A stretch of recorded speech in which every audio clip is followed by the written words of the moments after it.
समर्थन वापसी हो गई, भारत बंद भी हो गया। क्या पता चला रिटेल में एफडीआई का मुद्दा है क्या? इमरजेंसी से बड़ी emergency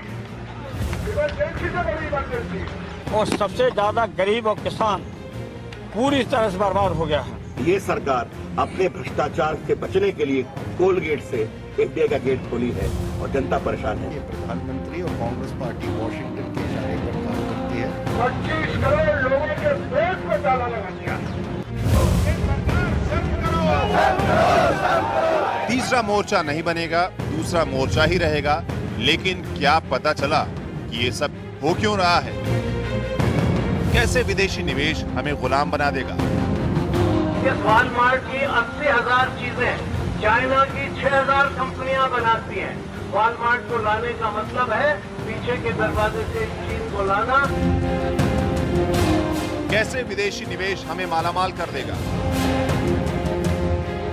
We have tried to give to this country what will give us massive strides in growth. क्या अब हम बहस कर सकते हैं? क्यों बरपा है हंगामा? नारेबाजी के बीच कहां फंसी है दलील? कहीं यहां तो नहीं जहां आप देख रहे हैं प्राइम टाइम। तो क्या आपको पता चल चुका है कि एफडीआई आपको गुलाम बनाने जा रही है या मालामाल करने जा रही है सरकार के इस विज्ञापन के अनुसार? नमस्कार, मैं रविश कुमार। गुलामी की दस्तक, बर्बादी की आंधी नहीं सहा है, नहीं सहेंगे, सड़कों पर संघर्ष करेंगे। मनमोहन सिंह हाय हाय, ये मैं नहीं, विपक्ष का नारा है। एफडीआई वापस लो जैसे नारों के साथ आज अलग अलग दलों का मिलाजुला भारत बंद समाप्त हो गया। खुदरा कारोबार में विदेशी निवेश वो वैचारिक प्लेटफॉर्म बनकर आया है जिससे उतरते ही सभी पार्टियां एक दूसरे को देश के लिए खतरा बताने लगी। बीजेपी ने कहा थर्ड फ्रंट इतिहास बन चुका है। मुलायम ने कहा कि सांप्रदायिक शक्तियों को रोकने के लिए सब कुछ करेंगे। उधर सरकार और ममता भी विदेशी निवेश को छोड़कर मिस्ड कॉल के डिटेल को लेकर भिड़ गए हैं। कुल मिलाकर राजनीतिक दलों के भीतर राजनीतिक संभावनाओं का भयंकर निवेश हो गया है जिसे लेकर सब एक दूसरे की जेब टटोल रहे हैं। नीतीश ने आज डीजल पर वैट घटा दिया। कांग्रेसी मुख्यमंत्रियों से पहले यह काम कर दिया, लेकिन वे हैं अभी तक एनडीए के साथ ही। ये और बात है कि इस मुद्दे ने मेरा भी काम आसान कर दिया कि मैं सोमवार से एक ही मसले पर चर्चा किए जा रहा हूं। लेकिन क्या आपका काम आसान हुआ है? क्या आप यह बात ठीक से समझ सके हैं कि खुदरा कारोबार में विदेशी निवेश के आने से आप गुलाम हो जाएंगे या मालामाल हो जाएंगे? वॉलमार्ट जैसी कंपनियों का इतिहास क्या रहा है? कैसे इन्होंने खेती से लेकर मंडी के बीच के सप्लाई चेन को क्रांतिकारी तरीके से बदल दिया या फिर बर्बाद कर दिया? कैसे खुदरा व्यापार में बड़ी कंपनियों के आने से नौकरियों की भरमार हो जाएगी और पहले से जो सेक्टर 6 से 7 करोड़ लोगों को रोजगार देता है वहां बेरोजगारी आ जाएगी? क्या आप पूरी तरह आश्वस्त हो चुके हैं कि विदेशी निवेश से लैस खुदरा कारोबार हमारे देसी बिचौलियों को खत्म कर देगा?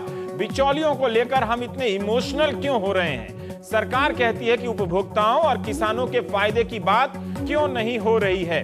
आज हम प्राइम टाइम में इन्हीं सब बिंदुओं के आसपास टिके रहने की कोशिश करेंगे। हमने आईएम बेंगलोर के एक मार्केटिंग के प्रोफेसर मिथिलेश झा से पूछा कि आपकी आशंका क्या क्या है, तो उनका भी यही जवाब था कि चिंता इस बात की है कि इस जटिल मुद्दे का व्यापक अध्ययन नहीं किया गया है। उन्होंने अपनी जानकारी के अनुसार कुछ सवाल ईमेल से भेजे कि कोई भी एमएनसी गरीब किसानों या उपभोक्ताओं की भलाई के लिए निवेश नहीं करती है। ये फोटो समझ लीजिए।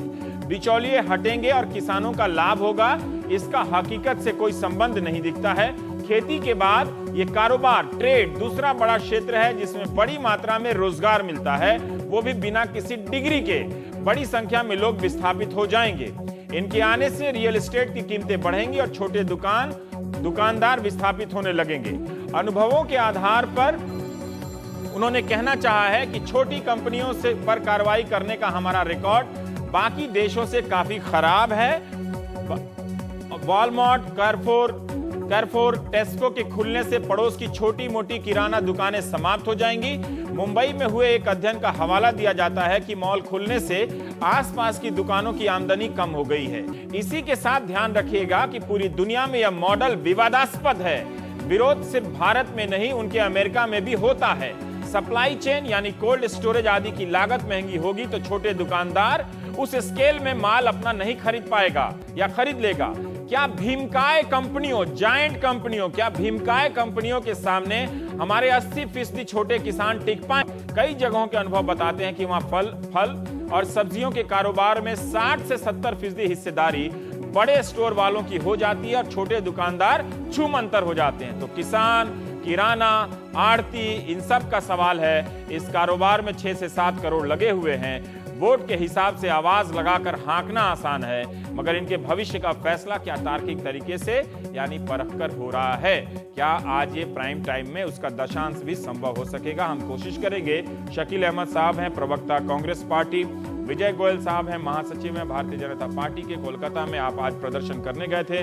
राजेंद्र शर्मा जी आप चेयरमैन हैं एपीएमसी आजादपुर सब्जी मंडी में, जो एक आपका दफ्तर है, और वहां आप उस संस्था के एग्रो प्रोडक्ट्स की जो संस्था है उसके आप चेयरमैन हैं। सुजय वर्धन भाल साहब हैं, आप रिटेल एक्सपर्ट हैं, जेएनयू से पढ़े लिखे हैं, खेती करते हैं और खेती की समस्या को व्यवहारिक सतह पर आप उससे जूझते रहते हैं। आनंद प्रधान साहब हैं, प्रोफेसर हैं आईआईएमसी के। तो हम अपने सवालों का दौर शुरू करते हैं। आप राजनीतिक व्यक्तियों से यही निवेदन है कि एक दूसरे पर आरोप की जगह अपनी बात रखिए कि क्यों शकील जी आपको लगता है कि एफडीआई के आने से भारत के 60 से 70% किसानों का भला हो जाएगा? सिर्फ इसी बिंदु पर आप जवाब दीजिए, तो मैं इसी बिंदु पर विजय गोयल साहब का जवाब लूंगा। देखिए, एफडीआई के आने से जो किसानों को, एक तो ये भ्रम जो फैलाया जा रहा है कि 10 लाख की आबादी वाले शहरों में ही ये लागू होगा। जो राज्य सरकारें चाहें वो लागू कर सकती हैं, जो नहीं चाहें वो नहीं लागू करेंगी। लेकिन एक पिक्चर पेंट किया जा रहा है कि जो गांव के हमारे छोटे किराना दुकानदार हैं, गांव के जो छोटे सब्जी वाले लोग हैं, या और जो हाट में बाजार में व्यापार करते हैं, वो बेरोजगार हो जाएंगे और सारी बड़ी बड़ी कंपनियां ये कर लेंगी। ऐसी स्थिति वास्तविकता में नहीं है। और ये है कि ये बात सही है कि आज किसानों को बहुत पैसा नहीं मिल रहा है, बहुत दाम जो उचित होना चाहिए वो भी नहीं मिल रहा है, लेकिन कंज्यूमर को ज्यादा प्राइस पे करना पड़ता है। तो कंज्यूमर जो फार्म का दाम है और जो कंज्यूमर मार्केट में लेता है, इसमें बहुत अंतर है और बीच में उसका दाम बढ़ता है। उसको एलिमिनेट करने के लिए ही एफडीआई को ये किया गया है कि जब लोग चाहेंगे, स्पेशली जो किसानों के काम का है, कि जब लोग चाहेंगे कि किसानों को भी कुछ अभी जो मिलता है उससे ज्यादा मिले और कंज्यूमर को जो अभी जो पे करना पड़ता है उससे कम पे करना पड़े, ठीक, उससे कम पे करना पड़े, और ये दोनों में बचत होगी और स्वाभाविक रूप से कंज्यूमर को सस्ता मिलेगा, किसान को ज्यादा दाम मिलेगा, तो दोनों का भला होगा। India's #1 news app just got even better. Download NDTV's new app, fully optimized for Retina display, full screen view, faster response time, and Sudoku. NDTV's new iPad app. Download now.